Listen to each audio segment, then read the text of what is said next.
Sejam muito bem-vindos ao quarto episódio da nossa resenha de especialista. Eu sou a Jéssica Costa e hoje a gente vai falar sobre saúde mental e perda de peso com as psiquiatras Cláudia Moraes e Daniela Mancilha e com o fundador da clínica Valevi para tratamento de obesidade, o Gabriel Lisboa. Gente, muito bem-vindos, muito bem-vindos. É um prazer receber vocês aqui. Acho que esse assunto é muito importante para a gente falar. Né? Tem muita coisa bacana para a gente falar sobre isso. E como psiquiatras, eu queria que a gente pudesse, né, começar falando sobre esse estigma da psiquiatria, do tratamento psiquiátrico, que hoje tem tanto recurso, né, para a gente. Então eu queria saber de vocês assim, um pouquinho, da onde vem esse estigma do psiquiatra? Certo. Em primeiro lugar, eu quero agradecer a oportunidade, estou muito feliz de estar aqui e eu espero que a gente consiga colaborar alguma coisa para o entendimento, né, da saúde mental. Bem, esse estigma que a psiquiatria tem hoje, ele vem de muito tempo, ele é cultural. Ele iniciou lá na Idade Média, quando as pessoas tinham crises e eram consideradas possuídas pelo demônio, né? Ou com alguma coisa de bruxaria. Né? Com o evoluir do tempo, no Renascimento, esses doentes já não eram mais possuídos, eles eram entendidos como pessoas que deviam ser segregadas, né? Levados para a periferia ou até mesmo colocavam os doentes mentais em navios. Isso se vê em filme, né? Retirada do povo que está fora. E que tinha daí também um comportamento estranho, malvado, um problema de caráter, sim, né? Será que eles excluíam para não ser contaminado? Sim, também. Podia pegar, ou ser agredidos, né? Era uma coisa assim muito estranha. Fora o status da época, né? Que as famílias, tu ter um doente na família era um motivo de vergonha. Sim. Por isso que eles, como diz a Dani, eles eram colocados para longe. A gente pode fazer um paralelo com a lepra. A lepra era uma coisa né, física que eles também retiravam os pacientes, as pessoas, né? Bom, aí foi evoluindo. Quando chegou no século XVII, foi considerado patologia e começaram alguns tratamentos bem agressivos, né? Como assim, banho gelado, que botava as pessoas dentro de uma banheira, tacava o gelo e a pessoa ficava ali. Sim, hoje as pessoas fazem isso porque querem.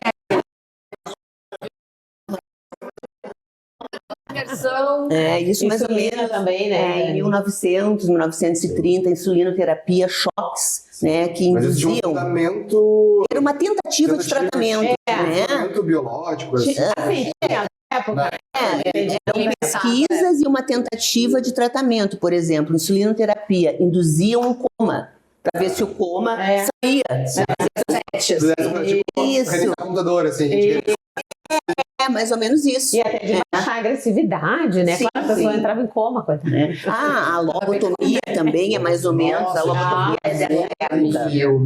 tiravam o lobo inteiro frontal da pessoa. Porque o lobo frontal, assim, ele dá o freio, né? A coisa da organização, planejamento e o freio social. Então, eles achavam, né, que, bom, essa pessoa não tem freio social, vamos tirar o lobo frontal. Pela agressividade, pelo comportamento, né? Então, a gente tira, né? É que ficava daí apático. Bom, passado isso, em 1950 foi descoberta a clorpromazina. Bom, aí foi um divisor de águas, né? Foi o primeiro antipsicótico que começou a ser usado para tudo. Quem é que descobriu, você sabe? Qual foi o laboratório? Olha, foi um alemão, né? Mas eu não lembro, eu não sei o laboratório, né? Mas a clor foi a primeira medicação que controlava agressividade, comportamento desordenado, né? Que mais? Alucinações, tudo era dado clor. Foi um ponto de inflexão para a saúde mental mundial. Total, em 1950. A partir daí, abriu portas para toda e qualquer medicação que a gente conhece hoje. Mas uma coisa que eu acho que vale a pena ressaltar para as pessoas entenderem esse estigma é que inicialmente, lá na Idade Média e Renascimento, todas as pessoas com desordem mental de qualquer origem ficavam dentro de como se fosse um saco de gato. né? Sim. Eram as doenças psicóticas, desordenadas, agressivas e as pessoas apáticas que provavelmente eram deprimidos. Ou então pessoas que tinham convulsão, problemas neurológicos também eram colocados. Aspecto superão. Exato, mas botavam tudo no ali. saco. Então, os psicóticos, ou hoje os esquizofrênicos, os com alteração de humor, os bipolares, né, os deprimidos, os retardados, né? Então, era tudo junto. Então, eram os loucos de toda a ordem. Então, esse estigma começa aí e vem diminuindo, mas até hoje persiste. Quando uma pessoa diz assim, eu não quero ir para um hospital psiquiátrico, estou com risco de suicídio, quero me matar, mas eu não vou, porque é hospital de louco. Sim, ainda existe. Né? Até a consulta, né, com o psiquiatra. Eu não ainda tem esse tabu. Eu não quero o psiquiatra porque ele é médico de louco. Médico de louco. Tem neurologista no interior do estado que trata essas patologias que são do psiquiatra, porque no interior... quando não é só no interior, Gabi. Não é só no interior. Não. Mas eu vi na prática o quanto médicos neurologistas até não queriam fazer esse trabalho, mas são obrigados, entre aspas, porque as pessoas elas não querem ir a psiquiatra. Eles preferem o neurologista. O neuro é uma outra coisa. Isso, que não é É médico do cérebro, não é psicológico. Então a gente tá falando de 2025. Assim, a gente agora, espectro autista, por onde passa primeiro? Pelo neurologista. Depois ele vai.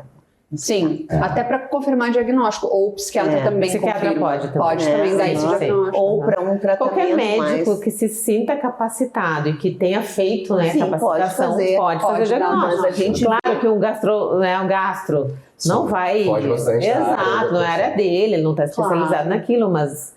mas em consultório, eu acho que a Cláudia vai confirmar isso. Em consultório, a gente pega muito paciente que já passou pelo cardio e pelo gineco. São as duas especialidades que mais diagnosticam alteração, depressão. Sim, mas aí outros quadros, Não, geralmente depressão aí vem pra gente porque... O cardio é o estresse, né? A genética escuta muitas mulheres, né? Eu pelo menos percebo uma aceitação muito melhor do tratamento. Foi o gineco, toma isso aqui porque tu tá nervosa, tu tá pra baixo, ou o cara tu tá ansiosa, e aí tudo bem.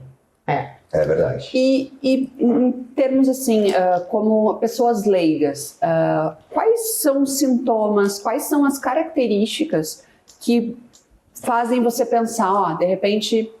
O psiquiatra é o médico que eu deveria estar procurando hoje, né? E não necessariamente é uma tristeza, ansiedade também é uma coisa que todo mundo tem um pouquinho, mas quando que passa do limite e a partir daqui, não, de repente ali eu deveria procurar um médico? Bom, tem vários casos, né, que a pessoa deveria procurar psiquiatra. Um deles, isso que tu falou agora da tristeza. Tristeza é normal a gente sentir, todo mundo sente tristeza. Agora, se a tristeza está durando, por exemplo, quase todos os dias, por pelo menos 30 dias, junto com desânimo, perda de energia, alteração do sono, alteração do apetite, perda dos interesses, ideação suicida, bom, aí... A maior parte do dia. A maior parte do dia, por, que né, vai pelo menos 30 crescendo, dias. que começa... né, de uma intensidade e vai aumentando aos pouquinhos. Ela não passa, né? Ela progride. Talvez tenha um gatilho que, tipo, por exemplo, no luto, uma coisa que vai ter uma tristeza. Tipo, Exato. Isso. É que tem esses outros critérios. Eu tô falando de depressão, né? Sim. Então tem esses outros critérios junto. Um dia que eu fiquei triste, 2, 3, mas... Mas uma pergunta que eu tenho, quando que um luto se transforma numa depressão? Ele pode ser um gatilho. Tipo assim, é um gatilho, pode ser um gatilho, mas quanto tempo um luto é um luto e quanto tempo um luto se torna uma patologia que deve ser tratada, uma depressão? Assim. Agora, né, pelo CID, pelos manuais diagnósticos, o luto pode durar até 2 anos. Antes era 1 ano, agora 2. Mas mesmo dentro desse tempo, se eu começar com tristeza na maior parte dos dias, desânimo, perda dos interesses, eu tô com depressão. Tô dentro do período de luto, mas eu tô desenvolvendo. Exato. Né? Vai ter as duas coisas. Claro. Né? Claro. Porque vale muito a forma com que tu tá lidando com esse luto. Tu ter tristeza eventual, tu lembrar da pessoa que faleceu. Não, mas chorada, chorar, tu conversar com um amigo, te emocionar. Tudo bem, isso é normal. Mas tu começares a te deprimir, te isolar, não querer falar, né, tem algo não quer sair de casa, isolamento perdeu social. aquela vontade de viver, né? Ou só pensa na pessoa que faleceu. Às vezes, né, mantém até o lugar na mesa da pessoa que faleceu. Mas são alertas alertas importantes. Isso assim, né? Tô falando de depressão, mas claro, se tiver alteração do sono, pode procurar psiquiatra, alteração até do apetite, muita ansiedade, tendo crise de ansiedade com taquicardia, palpitação, suor. Uma irritabilidade, né? Essas oscilações de humor. Uma hora tá super feliz, gastando dinheiro, dormindo pouco, daqui a pouco tá lá para baixo. Também pode procurar psiquiatra. Então, temos inúmeros sintomas, sinais e sintomas, alterações sexuais. É um universo, né? Assim, infinito. E hoje a gente vive, assim, uma sociedade que prioriza a produtividade acima de qualquer coisa, né? Você tem que ser produtivo até no seu bem-estar. Então, dormir bem, comer bem, fazer exercício, estar bem emocionalmente, meditar e não sei o quê. E isso, às vezes, acaba gerando um estresse de você não dar conta inclusive, de ficar bem.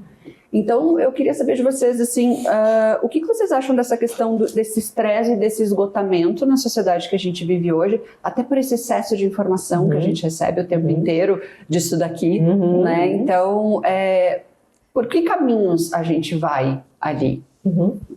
Quer comentar? Hoje em dia existe uma demanda muito grande que se tu não for perfeito ou quase perfeito, não está bom. Então tu tens que acordar cedo, ir na academia, ir para o trabalho, gerenciar tua casa, gerenciar os filhos, né? Aí vai para o trabalho, volta e faz uma terceira jornada e aí tu tem que ainda ficar bem. Não pode nunca estar cansado, nem estressado, né? Nem ficar doente, muito menos ficar doente, porque no Instagram tá todo mundo bem, ninguém fica doente. Acho que existe um fenômeno bem marcado pós-rede social, pós-smartphone, que a gente tá sempre, querendo ou não, olhando a melhor versão de quem tá na rede social do outro lado. Sim. Que consegue fazer tudo, parece que faz tudo. Até um estudo brasileiro que procurado em 2024, que sim, que as pessoas começaram a ter mais depressão, mais compulsão, mais compulsão alimentar, transtorno alimentar, a partir do uso da rede social. Então, o tempo inteiro ali comparando corpos deltas, agora puxando um pouco a brasa pro nosso tendo uma vida saudável, né? Dorme 8 horas, vai na academia, se alimenta bem, vai no salão, faz as unhas, arruma o cabelo, dá relacionamento tá pro bom, filho, vai jantar com o marido, com o namorado, com o parceiro, sei lá, orgasmos.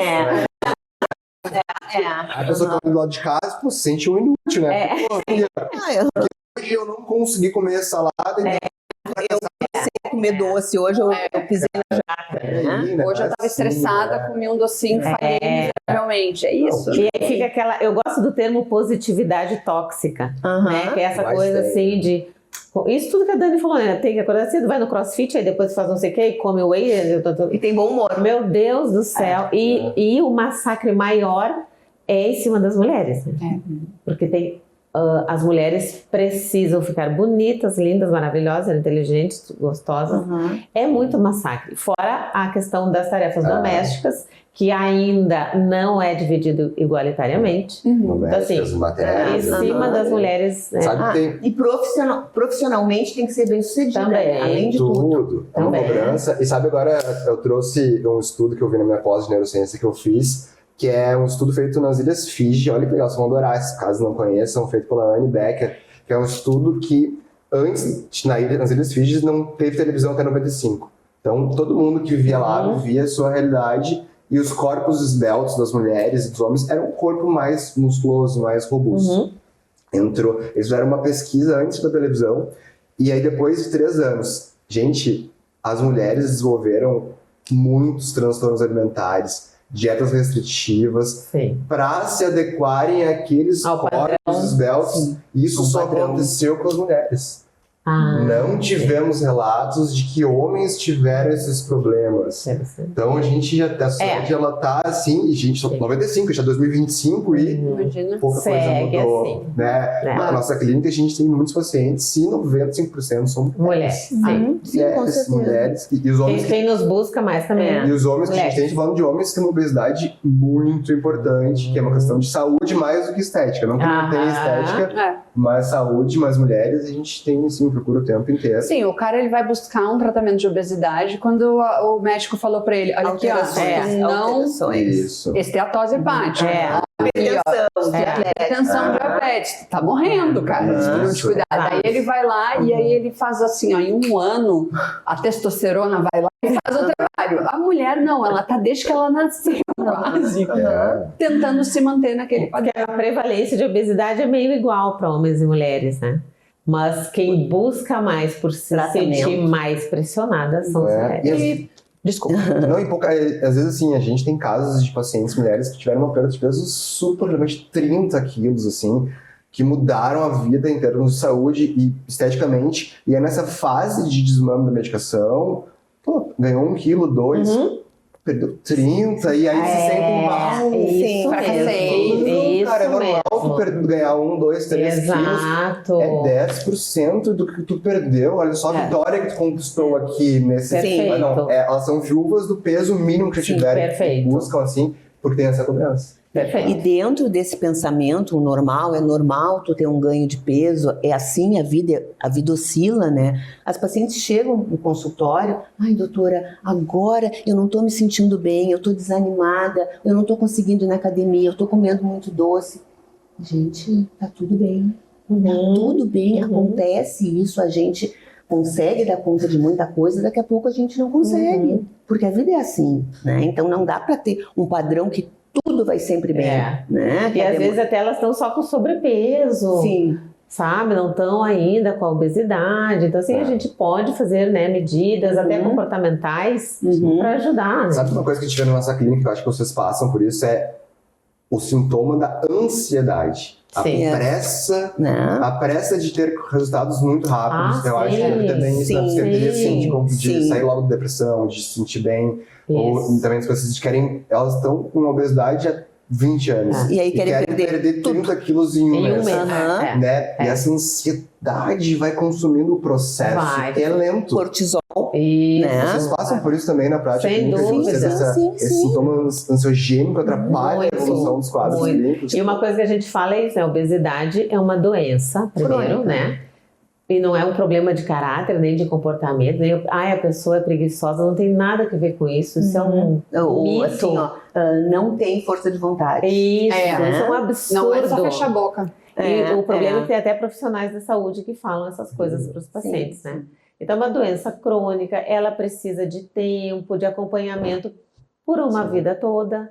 E como disse a Jéssica, né, muitas vezes eles começam a ter problemas de peso desde a infância. Então, como é que tu vai dizer que a pessoa é preguiçosa? Meu Deus do céu. E exige um tratamento e uma mudança de comportamento, uma mudança de estilo de vida para segurar esse tratamento, né? E como a psiquiatria pode apoiar, por exemplo, uma pessoa que tem obesidade, então, né, ela já tem uma tendência a ter um ganho de peso, como que a parte mental, e estando bem regulada, estando bem estabilizada, vai poder apoiar ela ali? Quais são os principais, digamos assim, os principais pratos que a gente precisa equilibrar para aquilo ali poder onde é que a psiquiatria pode entrar nisso, né? Onde que a psiquiatria Uma das questões, eu acho que é isso, assim, de a gente avalia os pacientes que têm obesidade e a gente vê se estão deprimidos ou se estão ansiosos. E uma coisa importante, a obesidade não é uma doença mental, né? É uma doença multifatorial, mas tem questões psiquiátricas e psicológicas envolvidas. Então a gente vai avaliar se essa pessoa tem depressão, tem ansiedade, tem descontrole de impulso, né? Descontrole de impulso, como é que está o sono dessa pessoa, porque dormir mal atrapalha também com relação ao peso. Então a gente vai ter que fazer uma avaliação ampla, psiquiátrica, e ver, bom, essa pessoa tem depressão, eu vou tratar a depressão, vou escolher uma medicação que não interfira no peso. Então também o uso das medicações precisa ser suprarracional, né? Para que a gente não interfira. Bem individualizada. Cada paciente tem um perfil. Então a medicação que vai auxiliar, né, a perda de peso é individual, não é a mesma para todo mundo. Assim como o tratamento da obesidade também não é tudo igual, né? Porque a minha irmã usou o Ozempic, eu vou usar e vai funcionar. Não é assim, né? E eu acho que, em termos de psiquiatria, a gente também pode auxiliar muito orientando na mudança do estilo de vida. Claro. Né? Olha, vamos mudar o comportamento, tem que mudar a maneira de pensar. É chato ir na academia inicialmente, vai demorar. sabe? Mas Pode assim, começar com caminhada, né? A gente ajuda a pessoa a encontrar um caminho para ela entrar numa atividade física. A modificar a mentalidade de encarar o problema. Né? E eu sempre digo para os pacientes, não precisa ir já começar na academia 5 vezes por semana. Vai não uma. Existe, não existe. Caminha 2 vezes. Mas eu odeio academia. Vamos ver outra coisa, então. Claro. Mas todo mundo diz que tem que fazer musculação. Mas tu não é todo mundo, né? Que nem as mães nos diziam, né? Não é todo mundo, vamos ver pra ti. E tudo tem um início, e o início é pequeno. Isso. Então, a evolução é gradativa. Mas né? daí tem uma coisa, tem um vídeo que eu vou postar semana que vem no nosso canal no YouTube, que é o seguinte: as pessoas, quando elas tomam uma decisão, agora eu vou mudar de vida e agora eu vou fazer tudo certo e perder todo o peso que eu vou perder, elas acham que de uma hora para outra fazer tudo perfeito. Elas vão 5 vezes na academia, salada todos os dias, e ela não faz isso, nunca fez isso há 20 anos atrás. E daí o que acontece? Ela tenta, não consegue, se frustra, se desmotiva, que é o erro de predição de dopamina. A pessoa, o teu cérebro fez um cálculo, tu não conseguiu bater esse cálculo, tu vai lá e se desmotiva, se sente fracassado. Eu não consigo. Começa e ainda é ruim de matemática que fez o cálculo errado. Tipo assim, eu vou mudar minha dieta. Aí come completamente desregulado, tudo que vem na frente, e amanhã é só salada, proteína, não vai conseguir. É essa coisa do tudo ou nada, que muitos pacientes têm. Eu começo a dieta segunda. Se na terça eu já não fiz, agora eu vou. Acabou. E aí, isso é o que a gente vê na prática. Sim. Começa, tanto que nossas docas, você começa devagar. Eu não vou na academia, agora eu quero 5 vezes. Não.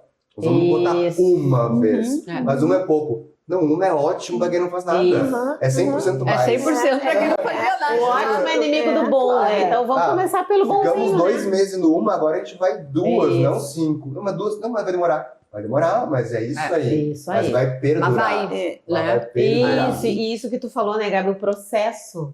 É um processo longo. Né? Uma coisa que eu aprendi na prática, que eu acho que muitas vezes a gente não ouve dos profissionais, eu não sei, eu nunca ouvi pelo menos. Bom, se um dia tu não conseguir fazer, não te desespera. Amanhã é outro dia, começa de novo. Né? Não naquele dia eu não consegui, aí no outro dia. Agora desiste. Agora, né, já que eu comi ontem, eu vou comer hoje. Eu não consigo, né? Isso aí na segunda que vem, começa. Exatamente. Não, recomeça amanhã. Isso, As academias ficam lotadas na segunda-feira, né? Segunda-feira lotada, ou no começo do mês, ou pior, no janeiro, então. Eu fiz um estudo de mercado, olha só, 80% de toda busca de um ano inteiro para perda de peso acontece no mês de janeiro. É o início do ano, né? É que tem as promessas. Vou na praia, vou pular, vou prometer que esse ano eu vou perder. Esse ano a coisa muda. Esse ano vai ser diferente. Ou tenho que fazer uma dieta porque eu tenho uma festa, um casamento, sei lá, um evento, então eu tenho que perder 5 quilos até em 2 meses, sei lá. A gente não atende mais isso lá aqui. A gente acaba corroborando para perpetuar uma cobrança de um padrão estético na mulher, que não acontece com o homem. E a gente não atende mais esses casos. Assim, bom. Quer perder peso para a vida, para tu ter mais saúde, beleza. Não, tem uma formatura, um casamento, tomara que tu consiga. Boa sorte. Não vai ser com a gente. Mas a gente não vai perpetuar esta cobrança que muito bom. Né? Muito bom. A gente perde bastante paciente com isso, mas a gente fica em paz. Mas um trabalho sério, né? E não é saudável você entrar nessa restrição exagerada e depois sair. Como isso atrapalha a tua cabeça? De você... emagreci 10 quilos em 2 meses numa dieta extremamente restritiva e daqui a pouco eu volto à minha vida habitual e aí tudo desmorona. A pessoa se sente muito frustrada, né? E aí fica se sentindo incapaz. Não vou conseguir mesmo, então também aí vou me largar. Então a frustração é enorme quando a pessoa volta, né, a ganhar peso. Precisa mudar esse jeito de lidar com a vida. Né? A dieta restritiva, ela te tira muita coisa, que não é a vida real. A vida real não pode ser restritiva assim. Né? Então, quando a pessoa perde, seja 5 quilos, sei lá quanto ela quiser, e aí ela volta para a vida, né, no dia a dia, ela volta a comer tudo errado de novo, porque ela não mudou o comportamento. Mais, né? Porque para compensar. Por exemplo, jejum intermitente não vale para todo mundo. Quem tem compulsão alimentar não deve fazer, porque depois de horas de jejum vai querer comer muito mais. Então não vale para todo mundo. Né? Ou porque não tem a ideia de que a obesidade é crônica, pensa assim, agora eu emagreci, vocês até eu acho que podem ver isso. Agora que eu emagreci, eu posso comer. O jogo tá ganho. Eu posso jogo tá ganhar, ganho. né? Só que pouca gente entende é que a obesidade, ela tem uma força biológica. E os próximos 5, depois perder o peso, os próximos 5 anos o teu corpo ele entende que aquele peso máximo que já teve é o melhor peso para tua vida. Porque tem reserva de energia para sobreviver durante semanas sem comer. Então a gente tem um histórico biológico evolutivo de 80 mil anos que quem tinha mais gordura, energia, sobrevivia e perpetuou uma espécie assim. Mas hoje em dia não precisa ter que comer. Então, mas o corpo entende que tem que voltar para aquele peso. Ele fica ali como se fosse não, esse peso já teve que é 100 quilos, agora tá com 70, mas o bom para ti é 70. O que ele faz? Ele aumenta a tua fome para voltar. Que é a ou altera o metabolismo, né? Diminui a leptina, muda o metabolismo. E a pessoa que tá sofrendo isso, entre aspas, ela nem percebe. Se perguntar para ela se ela tá comendo mais ou menos, ela está comendo menos. Mas tá comendo quase o dobro. Porque isso é um processo imperceptível. E falando da perda de peso restritiva, da dieta restritiva, a pessoa que perde muito peso, muito rápido, muito restritivo, ela perde grande parte de massa muscular. Massa magra. E depois, quando ela faz o reganho, ela ganha só gordura. Perfeito. Isso perpetua uma síndrome metabólica nesse paciente que dificulta o próximo processo de perda de peso. E aí começa a ganhar mais peso, porque aumenta a gordura, diminui a massa muscular, não gasta. E aí fica mais difícil. Isso até que o Gabi está falando, em termos assim, para gestação, daí não é bem assim. A gente aumenta, às vezes, na gestação, mas aí o corpo não tem esse entendimento. Mas fora dessa situação de gestação, é bem isso, o corpo faz de tudo, hipotálamo, faz de tudo para voltar. E dentro do trabalho de vocês, que eu andei olhando, assim, o que eu achei muito interessante é a orientação de cada paciente, o que tem que comer, a divisão. Olha, tu não pode comer carboidrato enlouquecidamente, bom, e aí fez as calorias que tinha que fazer. Não, tu tem que distribuir. Essa orientação o paciente precisa. Claro. Né? A gente tem uma inteligência artificial para todos os pacientes que consultam conosco, que é a Val. O paciente tira foto do prato e ela avisa, né, no WhatsApp mesmo quanto tem de proteína, fibra.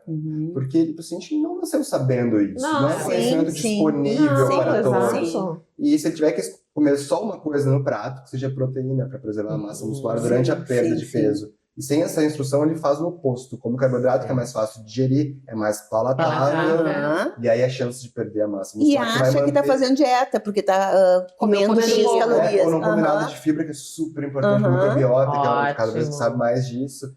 Então, mas é um processo lento. É lento, as pessoas têm que... Elas comeram a vida inteira de um jeito. Exato. E elas acham que porque começaram elas vão comer totalmente. Não vai diferente. Vai demorar muito tempo. E a gente vai ter que seguir fazendo isso sempre. A dieta que funciona é aquela que tu consegue seguir. Né? É aquela que tu vai poder aplicar na tua vida inteira. Claro, porque ao longo do tempo tu vai perder. Né? Só tem que ter paciência. E atualmente, como a gente consegue tudo imediatamente, né? É tudo rápido na internet, a gente procura e tem uma resposta imediata, as pessoas estão com muito menos paciência. Então, tem promessas de perda de peso rápido. Isso que eu ia comentar nas redes sociais, né? Tem muita desinformação. Perca 10 quilos em 7 dias. Isso. E tem muita gente. Cortar um braço, né? Como é que nós vamos fazer isso, né, cara? Porque, assim, ou então mude hábitos em 21 dias. Gente, isso é um mito. Mas esse mito dos 21 dias de hábito. É que isso foi um cirurgião há muitos anos atrás, não me lembro o nome dele. Ele viu que depois da cirurgia, nem era bariátrica, era cirurgia de traumato, assim. Depois, ele viu que em 21 dias as pessoas começavam a se recuperar, a ficar um pouco melhores da cirurgia. Então, ele começou a dizer, 21 dias é o marco aí que as pessoas começam a mudar o comportamento. Mas era a recuperação da cirurgia. Era a recuperação da cirurgia. E aí colocaram isso para tudo. E aí ficou tudo. Isso para tudo. Imagina que tu vai mudar hábitos em 21 dias. A UDS, que é uma pesquisadora sobre hábitos, ela comenta nos artigos dela que minimamente um hábito pode começar a mudar a partir ali de 3 meses, mas assim, depende do hábito. Da pessoa. Depende da pessoa. E o que é importante para mudar hábito? que ela sugere facilitar a vida, por exemplo, já deixa a roupa ali da ginástica, da academia, eu sou da época de falar No ginástica. travesseiro.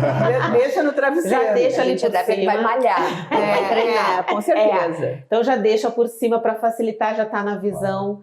É uma coisa também que ela recomenda. Chega em casa, larga suas coisas e já vai para academia. Assim, já cria esse hábito. Tá no fluxo. Isso, né? tá no fluxo, né? Então eu já passo Não pensa ali. muito. Isso, Vai numa academia isso. perto da tua casa. Perto da tua né? casa. E ela recomenda também que se tu combinar com outras pessoas, ou um É mais personal, fácil. ou outras pessoas, Claro, é mais fácil. compromisso. Eu tenho isso também. E no hábito é a constância, Isso. né? Vai. Se Vai. tu fizer menos, não tem Isso, problema, mas isso. vai. Isso. Né? É constância. Né? Mas a Cláudia falou uma coisa, falou em bariátrica. Algo que os psiquiatras podem ajudar bastante, eu acho que, né, vocês também devem atender pacientes pós-bariátricos, né? Então, a pessoa pós-bariátrica, eu já peguei muita paciente que fez e teve o reganho. Por quê? Porque não mudou o comportamento. Isso. Então, fez, Muitos emagreceu acontecem, e daqui né? a pouco engordou tudo de novo. A bariátrica não funciona. Não funcionou É comigo. aquela mentalidade, né? Perdi o peso, a vida tá feita, É. o jogo tá ganho. E essa é a maior equívoco, porque o corpo vai ficar puxando pra cima, sim, e aí tu vai exato. começar a beliscar, e quando tu Sim, vê, ia comer tudo de ganhei 1 novo. quilo, ganhei 5. E o que acontece? Às vezes substitui a compulsão, né? A pessoa que fez bariátrica pode começar a beber, né? Ingerir mais bebida alcoólica, porque desce fácil, é calórico, ou né, leite condensado desce fácil, é super calórico, né? Porque às vezes no estômago não cabe mais Não muita cabe coisa. mais nada. Então precisa desse acompanhamento. Sim, é muito importante. E vocês estavam comentando sobre a questão do sono, né? Uhum. O quanto o tu dormir mal, né? O Gabi fala bastante sobre isso, Sim. mas dessa parte de regular o sono. Sim. O quanto que isso atrapalha, né? No seu processo de emagrecimento, no processo... E na vida também, né? Porque você não Sim. descansar, você não dormir. Sem dúvida. E as mulheres têm muita insônia, né? Não sei se isso é igual para os homens, mas eu sei que mulheres Mulheres eu têm vejo mais. pela minha mãe, a minha mãe muitas vezes tem insônia direto e isso deixa ela um dia inteiro cansada. E como que isso é hoje, assim? Sim, as mulheres têm mais insônia, as mulheres têm em torno de 40% das mulheres têm insônia. E como a gente é muito cíclica, o sono também ele é interferido pelo balanço dos hormônios. Então, todo mês as mulheres menstruam, pode alterar o sono. Na gestação, o sono pode alterar. Pós-gestação, pode alterar. No climatério menopausa, que é a minha fase atual, pode alterar o sono. Então, a gente tem várias fases da vida em que o sono altera. E o sono alterado pode desbalançar, desregular os hormônios como a grelina e a leptina. A grelina dá fome, a leptina dá saciedade. Então, eles ficam desbalançados. Se tu dormires mal no outro dia, tu não vai ter energia para fazer exercício. A privação do sono, A privação né? do sono. Vai ter o autocontrole para combater o impulso de comer um doce, Isso, né? né? Comprometido, Esse né? freio fica mais frágil, né? De escolher a comida. A pessoa tende a comer comidas mais calóricas depois que dorme mal. Eu acho que é mais uma busca de homeostase, né? O corpo sempre busca por equilíbrio. Então, se eu tô mal, fiquei cansada, dormi mal, eu vou querer um prazerzinho ou mais energia. Gostosinha. E Então, o tem várias organismo questões. desestabilizado, lógico que vai prejudicar o emagrecimento, né? Exato. Lógico, evidente. Então, é super importante cuidar do sono. Né? Até a gente tinha comentado, né? Quando buscar um psiquiatra, também isso, quando tem alteração do sono, porque aí vai alterar muita coisa se alterar o sono. Né? Tanto isso do peso, pode piorar o humor, concentração. E o mundo moderno, ele atrapalha muito o nosso sono, essas telas aqui. Muito, A gente tá aqui, nós estamos sim. 4 celulares aqui. Mas tem como viver sem? Não tem mais como Não, viver tem sem. mais. Né? Mas essa luz, esse estímulo da televisão, do Isso. computador, né, atrapalha muito o início de uma cascata hormonal, Isso. que é a melatonina, né? Quando o sol se põe, a gente deveria começar a liberar melatonina para o corpo estar mais acelerado, fluir. Mas está grudado numa tela aqui, coisa, o teu cérebro não diferencia que essa luz aqui, a televisão, é o sol, para ele é o sol. Exato. E assim, é o sol, tu não vai sentir Ele sono. entende que é de dia, É um né? hiperestímulo. É Como é um que tu vai ter sono se o hiperestímulo, cérebro tá Exato. E aí quando tu tiver, até mesmo quando tu dorme, tu não passa por todas as fases de sono, Exato. REM, não REM. Tem fase estudos 1, 2, mostrando, 3, né, que mesmo que tu ficou em telas durante o dia, mas se foram muitas horas, mas mesmo durante o dia, vai atrapalhar o teu sono. atrapalha, né? Vai atrapalhar o sono. A gente tem um sistema linfático, ele é coisa recente descoberto na ciência, que ele entra no nosso cérebro na fase do sono profundo, que é a fase 3, e limpa Ele é várias super toxinas, importante. equaliza a grelina, a leptina, a Isso. serotonina, várias. E aí, se esse sistema não é liberado na fase de sono profundo, que é uma fase que tem que estar bem, né, no sono profundo, tu vai acordar cansado. Mesmo que tu durma 7 horas, 8 horas, Exato. pode acordar cansado. Aí tu não tem uma série de coisas que a gente tem Exato. importante. E outra coisa que a gente tem que observar é o horário do sono. Dormir às 10 e acordar às 6 é muito diferente em qualidade do que dormir à meia-noite ou 2 da e manhã, levantar né, às 8 ou 2 da manhã e levantar às 10. É muito E diferente. porque tudo tem hora, né, para acontecer. O pico de melatonina é em torno de 9 da noite. Só que com o advento das telas, isso já muda. O pico do hormônio do crescimento, que para nós adultos ajuda mais na renovação celular, é em torno de 1 da manhã, 2, mas a gente tem que estar dormindo.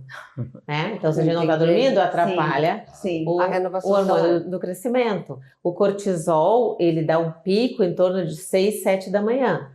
Então, depois desse pico, é pra gente acordar. Se eu ainda fico dormindo até as 10, já atrapalha o pico do cortisol. Então, tudo tem hora para acontecer no corpo. A nossa vida é rastreada pelo sol, né? Se o sol tá Isso. se É o ritmo pondo, circadiano, a gente né? tá Isso, circadiano. o ritmo O sol tá circadiano. nascendo, a gente vai acordar Isso. junto, mais ou menos junto com o sol. Essa Isso. foi assim durante 80 mil anos. A gente tá mudando agora, né? Claro que tem pessoas que são vespertinas, É né? isso que eu ia perguntar. Em torno- É um mito isso? Não, em torno Não. de 5% da população é bem vespertina ou bem matutina. Tá. Que são pessoas que dificilmente se adaptam a esses horários.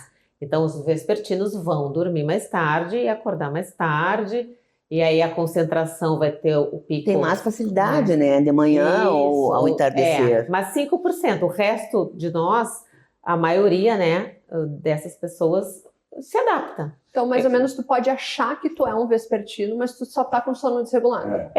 Claro, tu pode ter a tendência a ser mais vespertino, mas assim, os vespertinos raiz, né, não é a maioria. Tem essa não é a tendência maioria. natural. E o vespertino não é 1 da manhã. O vespertino Às vezes vai 3, 4. mas dentro dos estudos, assim, quem dorme mais tarde dentro do ponto de corte saudável é meia-noite. Né? Sim, 11h30. Não é, mas eu sou do 4 da 4 Não, tu é um ET, né? É verdade. Tem um estudo que tirou um monte de gente dormir depois da meia-noite e botou no acampamento durante, acho que não sei se foi 6 ou 8 semanas. Um acampamento sem estímulo eletrônico e só rastreado pela luz do sol. Na segunda semana estava todo mundo regulado. Regulado. Acordava junto com o sol. Sim. Todo mundo. Tu vê. Porque é isso, tirou os estímulos, é o natural para o nosso corpo. Uma coisa que a gente tem que lembrar sempre também são as pessoas que trabalham à noite. Que o ritmo circadiano delas, os hormônios, fica todo atrapalhado, e que se é por muito tempo, se é, por exemplo, uma pessoa que faz plantões sempre à noite, né, vai mudar. Inclusive, também a questão do apetite daí. Sim, essas pessoas tendem a comer mais produtos mais calóricos, mais palatáveis. Sim, você fica mais tempo acordado, teoricamente você gasta mais caloria porque tá mais tempo acordado, mas aí as escolhas alimentares desse período também são ruins. Ou seja, fazer plantão de noite tem que ser por um tempo limitado. Avisa os médicos. Mesmo que tu durma 8 horas ali, das 8 da manhã até as, sei lá, 4 horas da manhã, não é o mesmo sono da noite. Não é o mesmo sono da noite, isso é bem comprovado. Exato. E em relação a esses estímulos, né, principalmente hoje nas mulheres, a gente estava falando ali dessa quantidade de corpos e essa exposição que a gente recebe o tempo todo de um padrão que não é realista, porque se a gente olhar para o lado, a gente vê que a maior parte das pessoas não são assim, mas é o padrão almejado, né? Como que isso está afetando a cabeça das mulheres hoje? Né? Como que chegam essas mulheres para vocês no consultório? Então, a gente tem ali das mulheres competição, né? Que isso é estimulado desde pequena nas meninas. A violência dos meninos é física, a violência das meninas é falada, né? Então, como que isso trabalha na cabeça dessas meninas, sendo que hoje a gente tem cada vez mais meninas expostas num TikTok, no Instagram, vendo essas coisas? Isso que tu falou, né? Tem essa coisa da sociedade, né? O que a gente está vivendo é uma era de exposição cada vez mais precoce, dessa coisa também das redes sociais. Se sabe, como o Gabi falou, que as redes sociais mudaram os padrões de comportamento e foi pior para as meninas, inclusive, né? Já na adolescência, puberdade ali, já querendo mudar os seus corpos, já se achando com peso alto e nem tão. Então, assim, o massacre realmente das redes sociais veio muito em cima de meninas e mulheres. E, claro, as mulheres tendem a querer ficar bem, se sentir bem com o seu corpo, com a sua pele, com o seu cabelo, com as suas roupas. Então, as mulheres são mais afetadas por essa pressão estética, né, que já nos acompanha. E não é de agora, né? Porque antigamente, assim, todas tinham que ser mais fofinhas. Né? Tem que ter um padrão, se não tiver... Ou no Oriente, elas têm que usar o colar assim para o pescoço ficar mais... Então, não é só nosso, né? Não é só uma cultura daqui, isso é mundial e varia, né? Uma época tem que ser mais rechonchudinha, daqui a pouco tem que ser bem magra. Agora a gente está vendo, né, que o padrão voltou a ser de magreza, e aí agora todo mundo está tirando os seus preenchimentos, então a moda vai mudando. A ideia do belo, né? Só vai ser bonita nesse perfil. Mas claro que tem interesses econômicos por trás, né? Toda uma indústria, né, de cosmético, né, de procedimentos estéticos, sem dúvida que essa influência é enorme. E por que mais nas mulheres? Os homens não são afetados dessa forma? Então, vocês viram aquela pesquisa em que 3% dos homens se acham feios? Gente, tem uma boa autoestima dessa. Bastante, né? Tem uma autoestima dessa, meu Deus. Então, assim, se tem, né, uma ideia de que os homens, mesmo que não estejam super ok com a sua estética... Mesmo que estejam muito longe, muito longe. Eu tô sendo modesta, né? Não seja super ok, muito né? gentil. Tô sendo gentil. Mesmo esses homens, né, são desejados, enfim, por mulheres, por outros homens, né? Então, isso é diferente para a mulher, por uma questão da sociedade cultural, mas não só da nossa cultura. Isso é meio universal, Então, acaba que as mulheres estão sempre massacradas, né? Por esse padrão aí irreal. Mas será que essa cobrança não é um pouco de competitividade, fazer uma provocação aqui, das próprias mulheres? Porque pode ser, Cuidado. Pode ser. Eu não acho. Eu digo isso porque mas até pode nas conversas com amigos meus, homens, eu falo, não vou defender nenhum homem aqui, mas dentro é o círculo mais mês de homens do que de mulheres, apesar de ter bastante, né, familiares e coisas. Mas assim, os homens não dão tanta bola se a mulher tá com 2 quilos a mais do que ela não, pra eles não é importante não isso. É importante, mas eu vejo que as conversas ali entre as mulheres é isso. É mais 2 quilos pra perder, é mais isso, é esse roupa pra entrar. Mas eu penso não assim, eu observo. Uma roda de homens, qual é o assunto que predomina? Né? Não é se eu perdi peso, se eu tenho que perder, se eu tô com mais ruga, se eu tenho que pintar o cabelo. Se eu tenho que ir na dermato. Com as mulheres, isso é frequente. É um assunto muito frequente, é hipervalorizado e às vezes eu acho que pode estar muito ligado, tá ligado a uma autoestima melhor ou não, porque às vezes a coisa é aparência só. Tu vai estar bem se tu estiver bonita. Não importa se tu tá triste ou não. Né? Se tu tá legal ou não. Mas o importante é que o teu corpo esteja maravilhoso. Ou eu vou ser feliz quando eu for magro. Né? Mas é que também os homens não falam de si, né? É verdade. As suas inseguranças. Se acham bonitos, não falam de si. E não falam, porque muitos... Pode ser cristão, já sou bonita. Não precisa modificar nada, porque tá bom, né? Tá tudo ótimo. Porque os homens, muitos também são insatisfeitos, né? Tem muita cirurgia para ginecoplastia, implante de cabelo, aumento peniano, vamos botar no ponto fraco.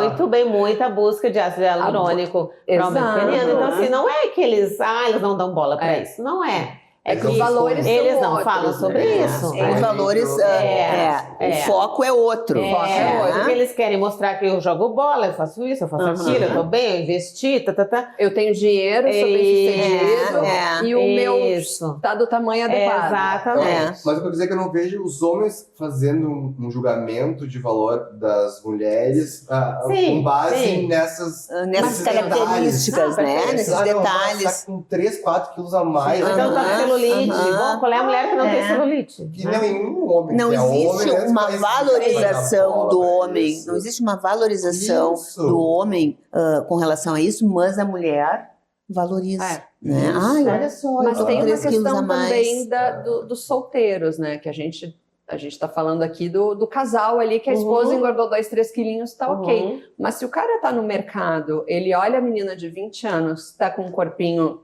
legal, e tá olhando a de 30 e poucos, ele com seus 40 e a sua barriguinha, ainda vai pegar de 20. Vai querer, pelo menos. Esse o problema. A mulher, o valor social dela vai diminuindo conforme ela envelhece, e a chance dela conseguir um parceiro é menor cada vez menor. Porque tá vindo gente mais nova e o cara com dinheiro, ele pode pegar. Então não quer dizer que eles não valorizem isso. Muitos valorizam. Inclusive a juventude. Talvez seja enviesado ali para círculos de amizade que são grandes casados. Os caras não são, se a mulher engordou 3 quilos, ela tá linda igual pra ele. Ela tá maravilhosa e tá tudo certo, mas ela vejo uma cobrança. Assim. Mas tem outros grupos. Mas a mulher não se permite envelhecer. A mulher não pode envelhecer. O homem, quando envelhece, nossa, ficou charmoso. Grisalho lindo. Branco, charmoso. A mulher com cabelo branco, nossa, que descuidada, ela podia pintar esse cabelo. Por que não pinta? Então, exatamente. Tem toda uma questão social muito crítica. É um massacre mesmo. É bem mais embaixo. Para nós é um massacre. É verdade. A gente tem que saber lidar, né? Com esse envelhecimento. Né? E por isso que a gente precisa de psiquiatra, gente. É verdade. Por isso que é importante você ter um acompanhamento médico para fazer uma perda de peso saudável, você ter um acompanhamento médico para lidar com a sua ansiedade, porque tudo isso gera ansiedade, ou uma depressão, de você não atingir expectativas. Então, acho que a gente está tão bem coberto de saúde mental engloba tudo isso. Tudo isso. Exato. Eu acho que existe um movimento recente de valorização da saúde mental, nesses últimos pós-pandemia, eu diria, né? Eu acho que a procura foi enorme, tivemos um ponto de inflexão onde as pessoas se deram conta que saúde mental é saúde. Perfeito. Também é saúde, né? Também é saúde. É importante. Acho que tem muito caminho para percorrer para tirar esses estigmas que a gente falou no começo. Então, acho que pós-pandemia a gente mudou um pouco, né? Esse jogo. Acho que né? sim. Nossa, e psiquiatria é uma especialidade médica, né? Então é igual às outras. E muitos dizem, mas eu vou no psiquiatra, só me dá remédio. Bom, se tu tens uma doença como depressão, transtorno bipolar, assim como se tu vais no cardiologista e tu tens pressão alta, né, hipertensão, ele vai te dar medicação e mudança do estilo de vida e tal, né? A gente também vai tratar a doença, que é neuropsiquiátrica, porque tem alterações químicas acontecendo no cérebro. Não é só porque a pessoa levanta e vai, né? Depressão é uma doença, então a gente vai tratar com medicação se precisar e mais mudança do estilo de vida também. Que leva tempo. Sim. As pessoas têm que topar esse tempo. E a medicação ela vem para dar uma trégua biológica para esses sintomas depressivos, eu acho. Respirar ali no meio daquilo. Afundado, de repente, uma desmotivação, uma depressão. Por que não usar uma ferramenta medicamentosa que dá uma trégua biológica, uma sensação ruim, para tu ter tempo de mudar esses hábitos? Assim como medicação para obesidade. Muitos profissionais têm preconceito. Não precisa usar medicação. Bom, é uma doença crônica que envolve alterações genéticas, alterações no viés atencional. A pessoa que tem obesidade, por exemplo, se tem uma mesa com vários tipos de comida, ela às vezes só olha para o que é mais calórico. Não é uma questão de uma escolha dela. Tem um viés atencional.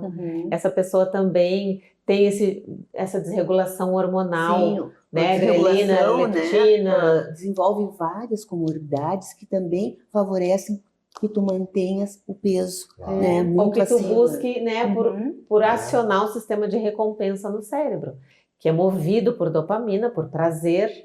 Então, um alimento que te deu prazer e tu tá lá Imediato, deprimida, né? claro que tu vai querer de Lógico. novo. Claro. Né? É uma questão química. Então, às vezes, precisa sim usar medicação para obesidade.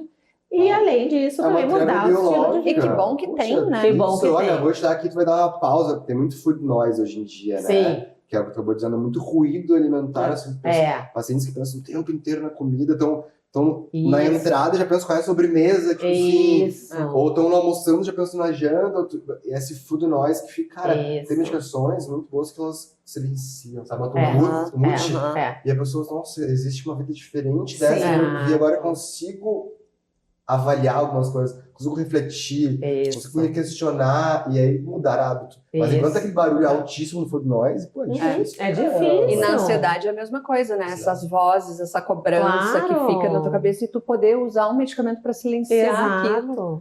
Sabe, tu poder deitar na tua cama e dormir e não ficar pensando em todos os arrependimentos desde os teus 5 anos de idade. O que tu falou lá, né? O que eu devia ter falado. Então, assim, a medicação ela é um recurso maravilhoso. Sem dúvida. Né?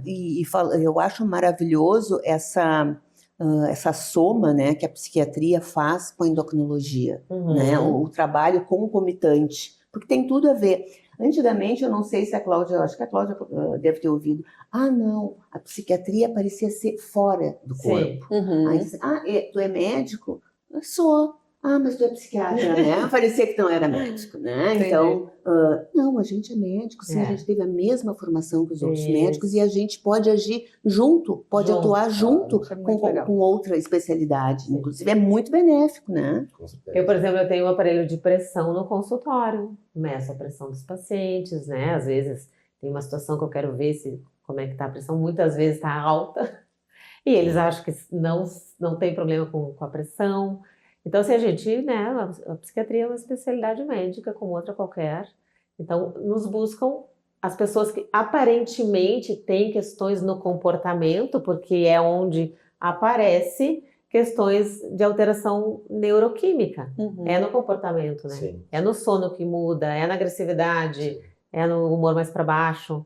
Então, parece que é uma questão só psicológica, mas tem questões, né, bem endócrinas, químicas, exato. É um corpo só, né? Tá É um corpo só. Sim. E para quem quiser procurar vocês, para entrar em contato, querem deixar os contatos, Instagram de vocês aqui. Eu vou deixar então, da Cláudia ou? O meu, então, é @DRA, Cláudia Moraes. O meu é @doutora Daniela Mancilha. DRA? DRA. E para quem quiser, então, buscar um tratamento para obesidade, perda de peso. Beleza, a gente tem nosso Instagram que é @Clínica Valevi.